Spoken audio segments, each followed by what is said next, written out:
성경 로마서 15장 20절과 21절에 있는 말씀입니다. 제가 가진 성경책에는 신약성경 260면에 있습니다. 신약성경 260페이지 로마서 15장 20절 그리고 21절 찾으셔서 다 같이 한음성으로 읽겠습니다. 또 내가 그리스도의 이름을 부르는 곳에는 복음을 전하지 않기를 힘썼노니 이는 남의 터 위에 건축하지 아니하려 함이라.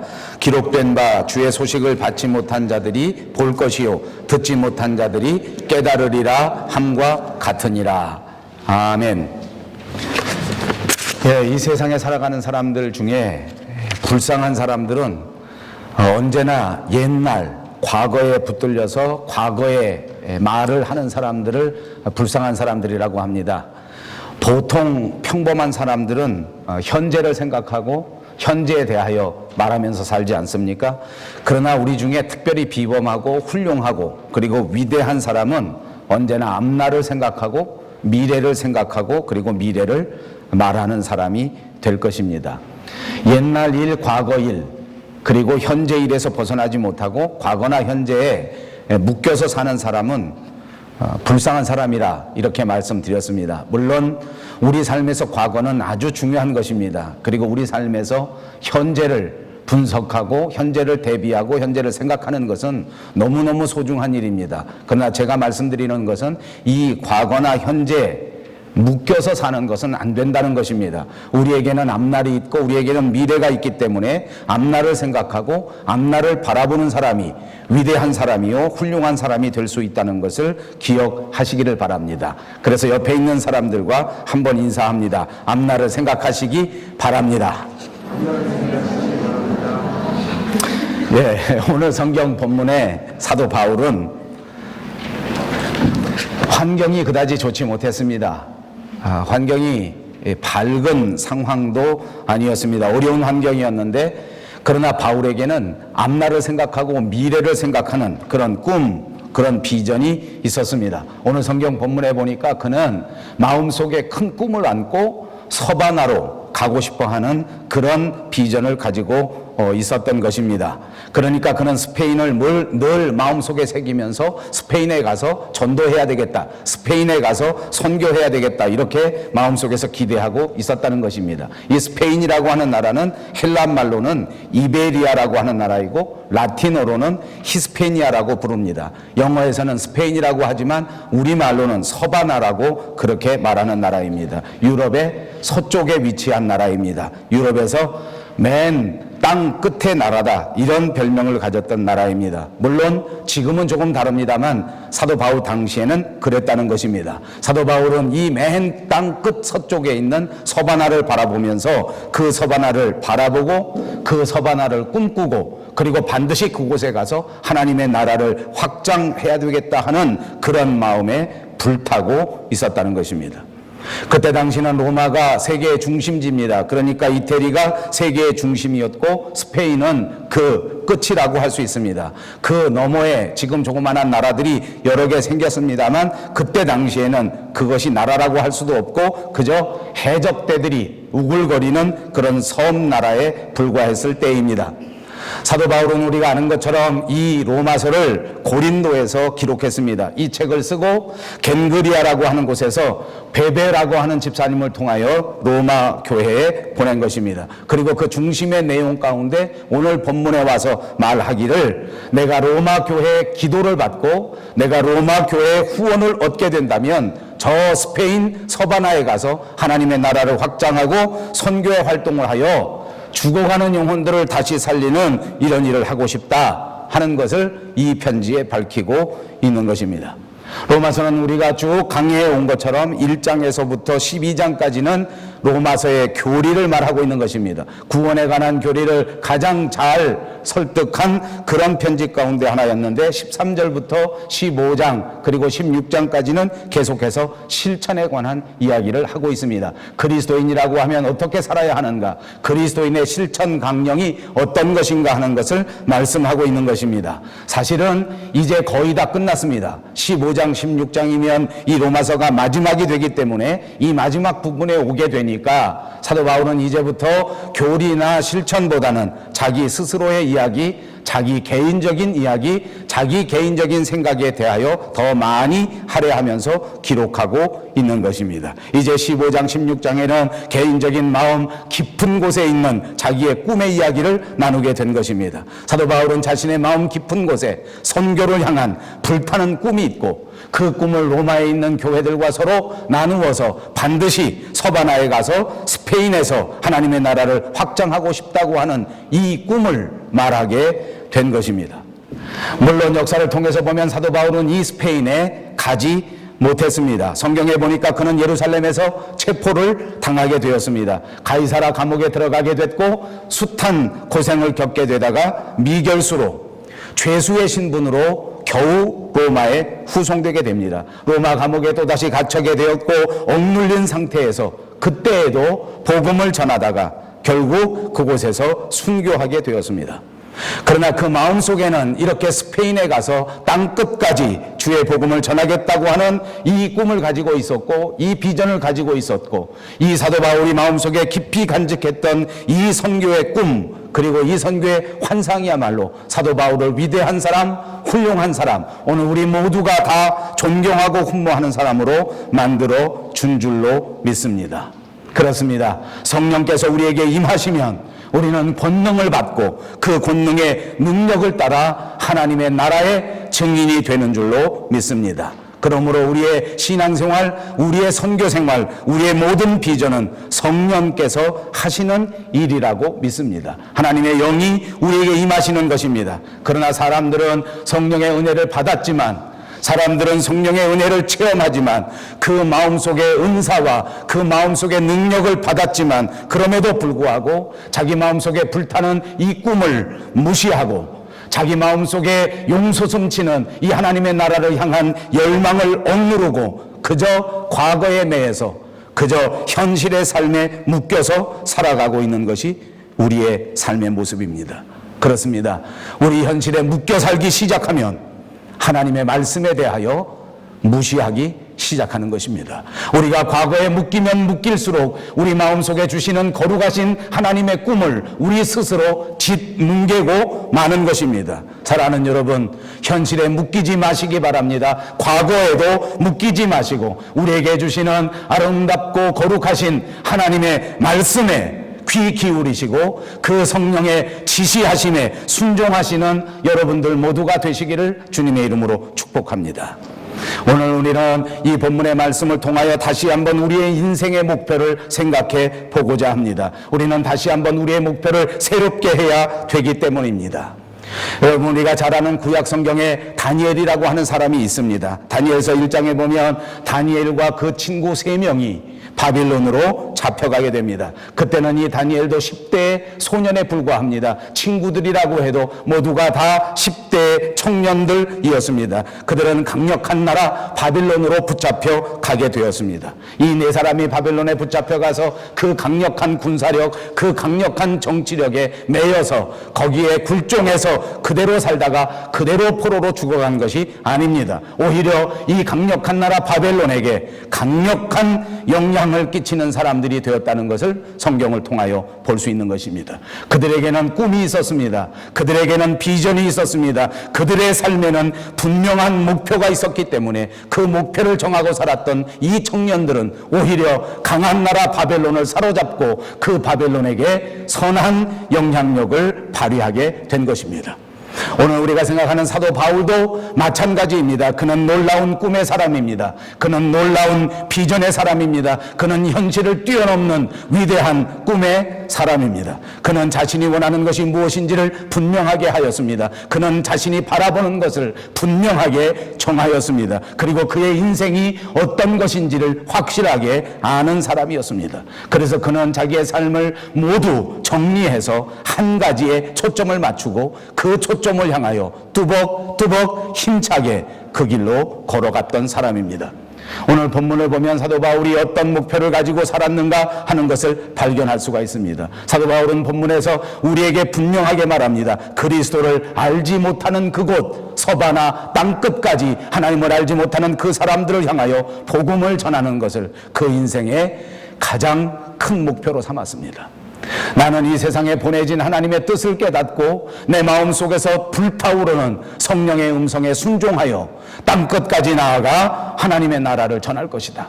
진정한 인생을 나눌 것이다. 삶의 완전한 생명을 이 사람들에게 나누어 줄 것이다 하는 목표를 정하였고 그 목표에서 한치도 흔들림 없이 그렇게 걸어갔던 사람입니다. 그리고 그 삶을 실천하기 위하여 그 목표를 이루기 위하여 그는 분명한 방법을 세웠습니다. 오늘 본문에 있는 것처럼 남의 터 위에는 건축하지 않겠다는 것입니다.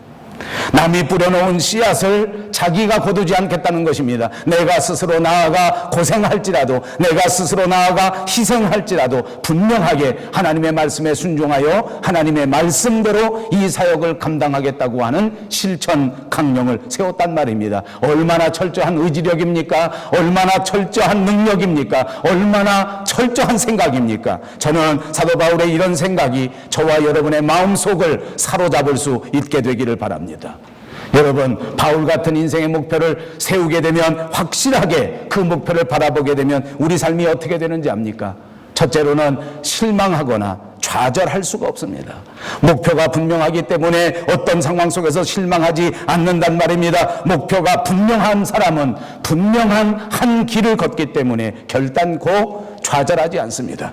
넘어지면 다시 일어날 수 있기 때문입니다. 일어나 또다시 걸어가는 동안 하나님께서 붙잡아 주실 것을 분명히 믿고 있기 때문입니다. 목표를 확실하게 세우십시오. 그러면 그 목표가 여러분이 해야 할 일을 알려주시게 되는 역사가 있을 것입니다. 많은 현대인들이 우리가 무엇을 해야 할지 모른다. 많은 사람들이 나는 어떻게 살아야 할지 모른다. 왜요? 꿈이 없기 때문입니다. 목표가 없기 때문입니다. 다시 한번 저와 여러분의 목표를 새롭게 하십시오. 그러면 하나님께서 분명히 우리가 해야 할 일을 확실하게 가르쳐 주신다는 것입니다. 그것뿐만이 아닙니다. 정확하게 목표를 세우면 그 목표가 우리로 하여금 분명하게 집중할 수 있도록 만들어줍니다. 요즘 사람들의 문제가 무엇입니까? 집중하지 못합니다. 여기저기 너무 산만합니다. 여러분, 너무 산만하면 좋은 결과를 얻을 수가 없습니다. 집중해야 좋은 결과를 얻을 수 있다는 사실을 믿으시기 바랍니다. 사랑하는 여러분, 그러므로 여러분의 삶에 집중하시기 바랍니다. 여러분 삶에 생각이 있습니까? 그 생각에 집중하십시오. 여러분이 삶을 위하여 목표를 세우셨습니까? 그 목표에 집중하십시오. 여러분 마음속에 불타오르는 꿈이 있습니까? 그 꿈을 붙들고 그 꿈에 집중하시는 여러분 되시기를 주님의 이름으로 축복합니다. 사랑하는 여러분, 교회가 무엇입니까? 교회는 하나님 앞에 신앙생활에 집중하도록 만드는 곳입니다. 저는 우리 교회를 통하여 우리의 삶에서 하나님이 가장 중요하다고 하는 사실, 그리고 우리 인생 가운데 신앙생활이 가장 소중하다는 것을 분명하게 깨닫고 여기에 집중하는 여러분들이 되시기를 간절히 바랍니다. 여러분, 우리가 이곳에 와서 하나님 앞에 예배드리는 목적, 우리가 이곳에 와서 하나님의 말씀을 배우는 목적 무엇입니까? 바로 하나님 앞에 내 삶의 초점을 맞추는 것입니다. 하나님이 지시하시는 그대로 순종하면서 살아갈 수 있도록 집중하기 위하여 그렇게 하는 줄로 믿습니다. 오늘 이 예배를 통하여 다시 한번 우리의 삶의 목표가 하나님 앞에 집중되시는 여러분 되시기를 주님의 이름으로 축복합니다. 이제 우리의 모든 삶의 중심이 하나님이 되고 우리 삶의 목표가 하나님이 되고 우리의 꿈과 열망이 하나님이 된다고 하면 하나님께서 저와 여러분을 축복하셔서 이 땅 위에 하나님의 나라를 확장하는 위대한 역사를 이루어 주실 줄로 믿습니다. 우리 인생에 어떤 것이 목표가 되면 가장 좋을까요? 오늘 사도 바울을 생각하면서 다시 한번 여러분의 목표를 생각해 보시는 계기가 되시기를 바랍니다. 첫 번째는 헛된 것이 목표가 되면 안 된다 하는 것입니다. 헛된 것에다가 목표를 세우지 마라. 신약성경 고린도전서 9장 26절에 보니까 이런 말씀이 있습니다. 그러므로 내가 다름질하기를 향방 없는 것 같지 아니하고 싸우기를 호공치는 것 같지 아니한다. 여러분, 이 말의 라틴어에는 목표라고 하는 말이 피니스라고 하는 말인데, 이 피니스라고 하는 말은 종말이라고 하는 말과 같은 의미를 갖고 있는 말입니다. 목표가 무엇입니까? 다시 말하면 종말, 종말이라는 것입니다. 목표와 종말은 같은 뜻입니다. 목표가 무엇입니까? 바로 끝입니다. 인생의 목표가 무엇입니까? 인생의 종말을 말하는 것입니다. 인생의 끝과 뗄래야 뗄 수 없는 관계가 있다는 것입니다. 여러분, 이 말은 무슨 말입니까? 내가 어떤 목표를 가지고 사느냐에 따라서 내 인생의 종말이 결정되게 된다는 것입니다.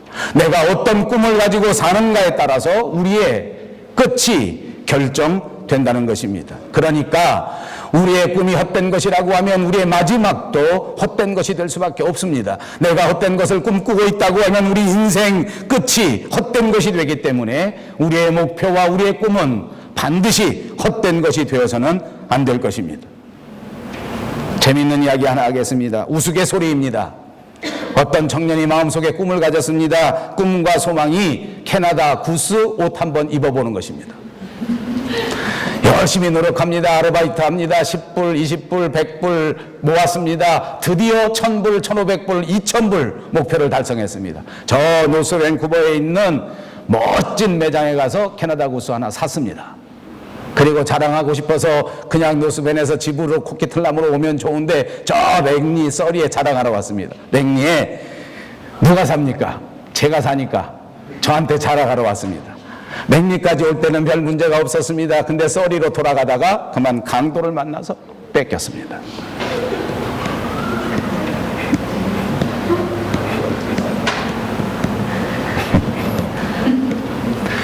이 청년의 평생 꿈은 캐나다 구스였습니다.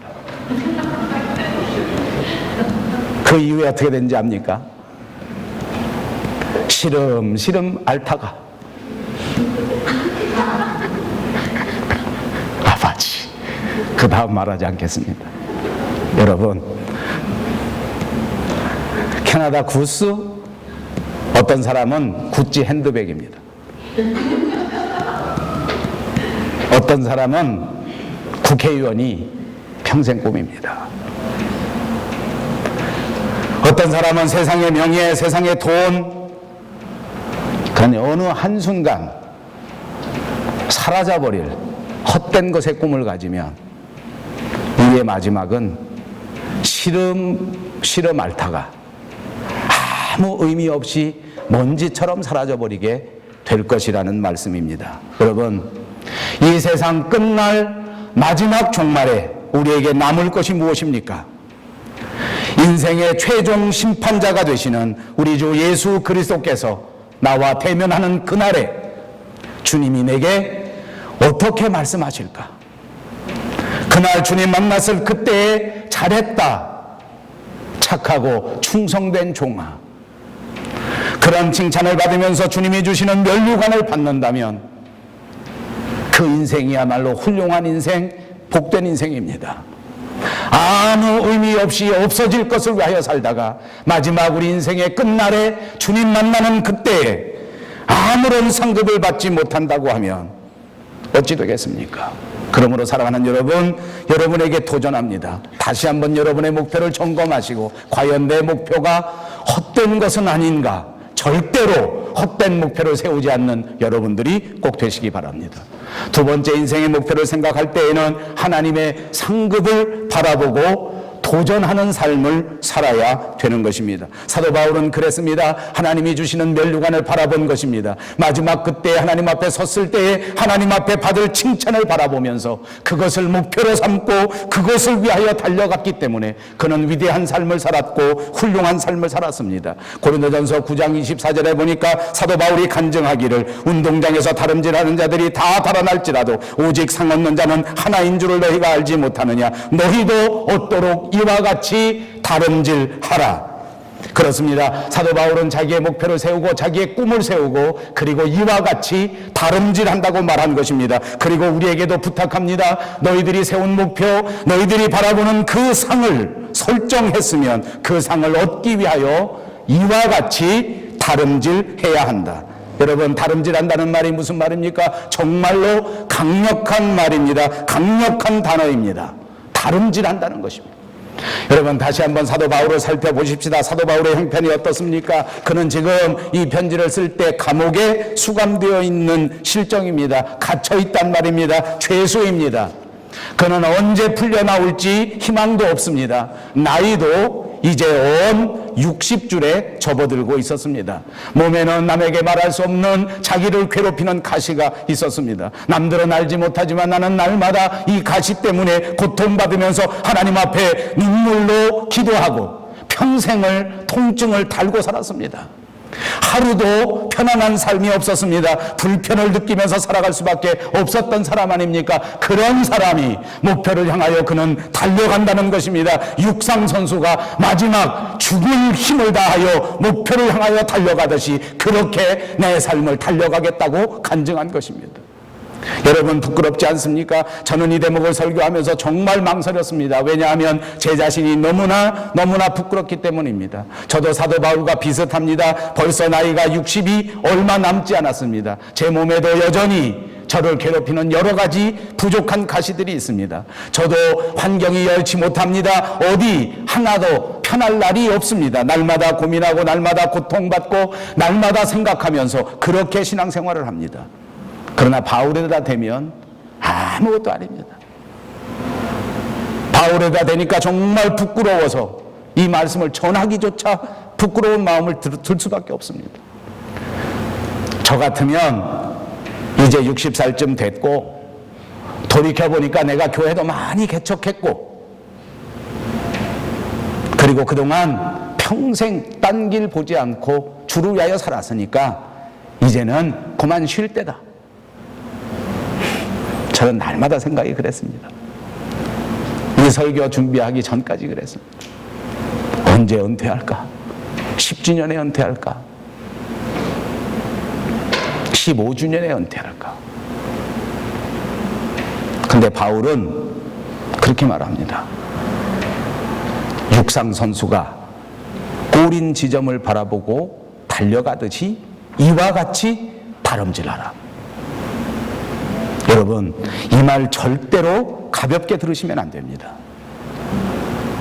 이 말 절대로 무시해버리면 안 됩니다. 이 말씀을 가슴에 새기십시오. 왜 그랬습니까? 그에게는 꿈이 있었기 때문입니다. 그의 처지를 바라보십시오. 그는 주저앉을 수밖에 없는 처지였습니다. 과연 우리 중에 어느 누가 사도 바울만큼 고통받는 사람이 있습니까? 사도 바울은 정말로 어려운 형편 속에 있지 않습니까? 캄캄한 형편 속에 있지 않습니까? 한 치 앞도 내다볼 수 없는 상황 속에 있었습니다. 그럼에도 불구하고 그는 달려갈 수 있는 동력이 있었습니다. 저는 여러분을 축복합니다. 제 마음속에도 여러분의 마음속에도 사도 바울 속에 들어있었던 이 강력한 에너지원이 오늘 이 시간 하나님으로부터 여러분 마음속에 충만하게 내리시기를 바랍니다. 그러므로 우리에게 주어진 나머지 인생 끝까지 열심히 뛰어갈 수 있는 목표를 새롭게 하시기 바랍니다. 마지막까지 주님을 위하여 이렇게 다름박질할 수 있는 꿈을 간직하시기를 바랍니다.